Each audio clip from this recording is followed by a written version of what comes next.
Hello everyone, this is Ayush Singh and welcome to your favourite channel Singhpedia. आज हम लोग पढ़ने जा रहे हैं द कोल्ड डेजर्ट लद्दाख का क्लाइमेट और फ्लोरा एंड फौना।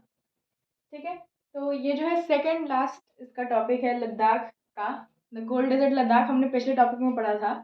उसमें हमने देखा था कि लद्दाख के अंदर मतलब लद्दाख कैसा रीजन है, वहाँ पे कौन सी रिवर्स फ्लो करती हैं। ठीक है, वो हमने देखा था उस वाले टॉपिक में, पिछले टॉपिक में। आज हम पढ़ेंगे कि वहाँ का क्लाइमेट कैसा है और वहाँ पे वाइल्ड लाइफ कैसी है और वहाँ पे वेजिटेशन कैसा है। ठीक है, तो सबसे पहले हम स्टार्ट करते हैं क्लाइमेट से। देखो, नो रेनफॉल यानी कि नो मतलब नेग्लिजिबल, यानी कि बहुत कम रेनफॉल होती है यहाँ पर। कहाँ? लद्दाख में। कितना होती है, मतलब कितनी होती है? अबाउट 10 सेंटीमीटर पर एनम, यानी कि हर साल का, अगर एक साल का अगर आप देखोगे तो 10 सेंटीमीटर रेनफॉल होती है वहां पे। 10 सेंटीमीटर कैसे नापते हैं हम? एक इस तरीके का इंस्ट्रूमेंट होता है जिसको हम बोलते हैं रेन गॉज, जिसको जब वहां पे रखोगे एक साल तक, उसके बाद यहाँ पे लिखा होगा 5 सेंटीमीटर, 10 सेंटीमीटर, 15 सेंटीमीटर। ठीक है, 20 सेंटीमीटर, 25 सेंटीमीटर। ठीक है, अब जब एक साल तक वहीं पर रखोगे तो इसके अंदर रेन होगा तो पानी भरेगा। जहां तक पानी भरा उतना सेंटीमीटर रेनफॉल होता है। इसमें यहाँ पे रखोगे तो 10 सेंटीमीटर भर जाएगा एक साल में। ठीक है, तो यानी कि यहाँ पे 10 सेंटीमीटर से भी कम होता है, अबाउट लिखा है। ठीक है, 10 सेंटीमीटर से भी कम। इसके बाद देखो, यहाँ पे क्या होती है? स्नोफॉल होती है। अब स्नोफॉल क्यों होती है? तो इसके दो रीजन है। पहला है वेस्टर्न डिस्टर्बेंस। वेस्टर्न डिस्टर्बेंस मतलब कि जैसे ये वाला रीजन है, ये लद्दाख वाला है, इधर जम्मू कश्मीर है। यहाँ देखो, अब इसमें वेस्टर्न यानी कि इस साइड कुछ डिस्टर्बेंस है, यानी कि विंड में डिस्टर्बेंस, मतलब लोगों के अंदर डिस्टर्बेंस नहीं, विंड के अंदर डिस्टर्बेंस है।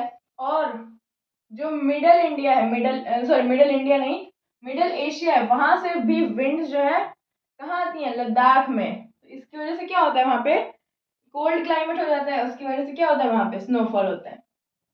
ठीक है, तो रेनफॉल नहीं होगा लेकिन क्या होगा? स्नोफॉल होगा। अब देखो, समर और विंटर में डे और नाइट का टेम्परेचर क्या होता है? देखो, समर की अगर हम बात करें तो डे में होता है 30 डिग्री सेल्सियस के अराउंड। ठीक है, 30 डिग्री। नाइट की अगर हम बात करें डे में तो -3 डिग्री सेल्सियस जाता है लद्दाख में। और विंटर्स की अगर बात करें तो डे में रहता है 0 डिग्री सेल्सियस। समर में 30 डिग्री सेल्सियस था डे में, और नाइट में था -3। ठीक है, तो लेकिन विंटर में डे में ही 0 डिग्री सेल्सियस हो जा रहा है। जो वहां पे रात में हो रहा था, यहाँ पे दिन में हो जा रहा है। और उसकी अगर बात करें रात की, विंटर में रात में क्या होता है? -35 डिग्री सेल्सियस में वो ड्रॉप हो जाता है। ठीक है, ये यहाँ का क्लाइमेट था। कहाँ का? लद्दाख का। ठीक है, अब हम बात करते हैं फ्लोरा और फौना की। फ्लोरा का मतलब प्लांट्स, फौना का मतलब एनिमल। तो यहाँ पे कौन सा वेजिटेशन और कौन सा वाइल्ड लाइफ पाया जाता है, वो हमने को देखना है। तो देखो, कौन से प्लांट्स पाए जाएंगे सबसे पहले, और फिर कौन से एनिमल्स पाए जाएंगे। इसमें एक और टॉपिक आता है पीपल, वो हम नेक्स्ट टॉपिक में पढ़ेंगे। ठीक है, आज हम यही तक पढ़ेंगे फ्लोरा एंड फौना। देखो, फ्लोरा यहाँ पे कौन कौन से पाए जाएंगे? Willows, cedar, elm, poplar, cypress, juniper, yew, apple, apricot, walnut, alpine, pastures, lichens, mosses. अब इतना आपको याद तो रहेगा नहीं, एक दो अगर सॉरी एक दो नहीं, चार पांच इनमें से अगर आप याद कर लोगे तो एग्जाम लैक हो जाएगा।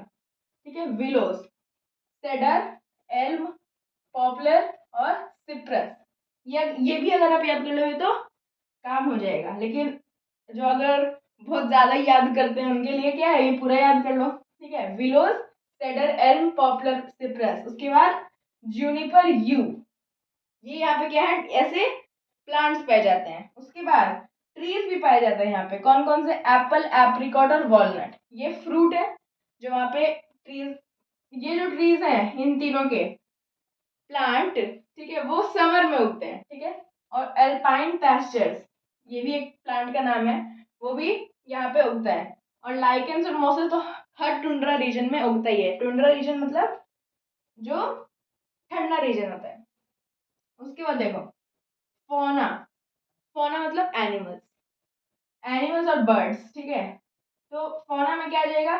हेयर, बारहसिंगा, मैरमॉट्स, लिजार्ड्स, याक, एस, जो और माउंटेन गोट, ये एनिमल्स यहाँ पे पाए जाएंगे।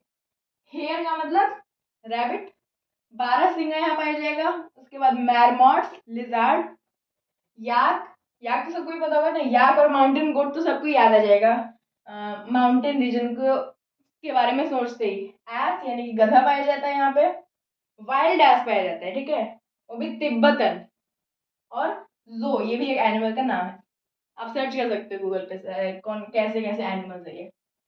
उसके बाद फौना में सिर्फ एनिमल्स तो नहीं आते, बर्ड्स भी आते हैं, तो बर्ड्स के नाम भी हैं, ये याद करना ज्यादा इंपॉर्टेंट नहीं है, लेकिन एक दो याद कर लो तो हो जाएगा।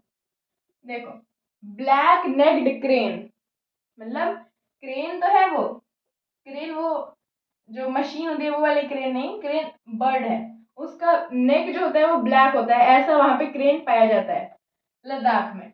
उसके बाद हेरन, पिजन, चिकर, ये सब तो हर जगह पाया जाता है। रेड स्टार्ट रेवन हर कोल्ड जगह पे। यहाँ पे एक और क्या पाया जाता है, तिब्बतन स्नोकॉक, ये यहाँ पे पाया जाता है, ठीक है। फ्लाइटलेस बर्ड है ये भी, ऐसे आप याद कर सकते हो।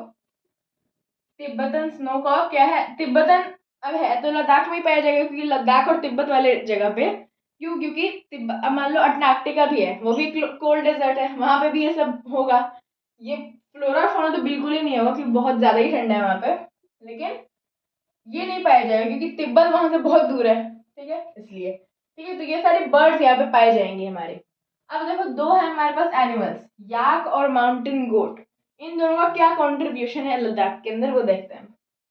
देखो, याक के दो सिंपल से काम है। सबसे पहला, कैरीज लोड्स, यानी कि उसके ऊपर आप भार रख दोगे तो वो कैरी करेगा, उसके ऊपर आप चल लो कहीं तक, ठीक है।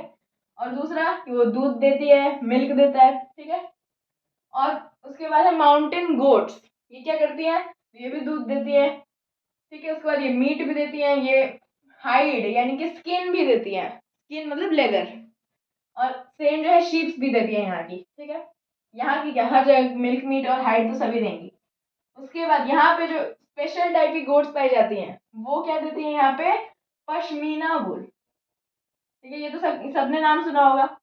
इससे क्या बनता है, इससे पश्मीना का शॉल बनता है, ब्लैंकेट बनता है, कारपेट बनता है, ये सब, ठीक है। ये तो टॉपिक के बारे में हो गया हमारे फ्लोरा एंड फौना, ये इतना ही टॉपिक था। अब देखो, ये जो मैंने बताया था आपको पॉइंट, नो रेनफॉल, सबसे स्टार्टिंग वाला पॉइंट, नो रेनफॉल। ये रेनफॉल क्यों नहीं होता है, अब रेनफॉल होगा तो किसकी वजह से होता है, बादल की वजह से, क्लाउड होगा तभी रेनफॉल होगा।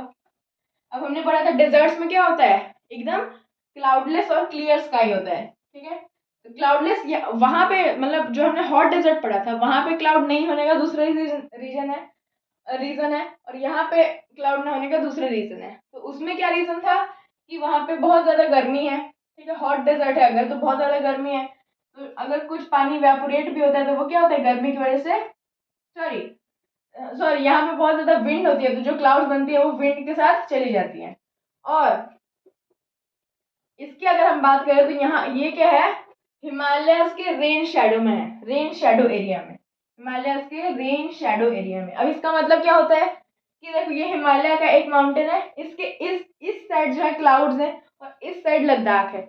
अब ये जो माउंटेन है ये क्लाउड्स को उस साइड पास ही नहीं होने देती है। अब माउंटेन को पास नहीं होने देंगे तो सारी जो बारिश है वो किधर हो जाएगी, जम्मू कश्मीर के अंदर हो जाएगी, और लद्दाख के अंदर बारिश नहीं होगी, ठीक है। तो इसको हम क्या बोलते हैं कि लद्दाख के कहाँ पाया जाता है, हिमालयस के रेन शेडो के अंदर पाया जाता है, ठीक है। तो ये था हमारा आज का topic, climate and flora and fauna in the cold desert Ladakh. I hope कि आपको आज का पूरा टॉपिक समझ में आ गया हो। अगर आपको इससे रिलेटेड कोई भी डाउट्स है तो आप मुझे कमेंट्स में पूछ सकते हैं। Thank you very much.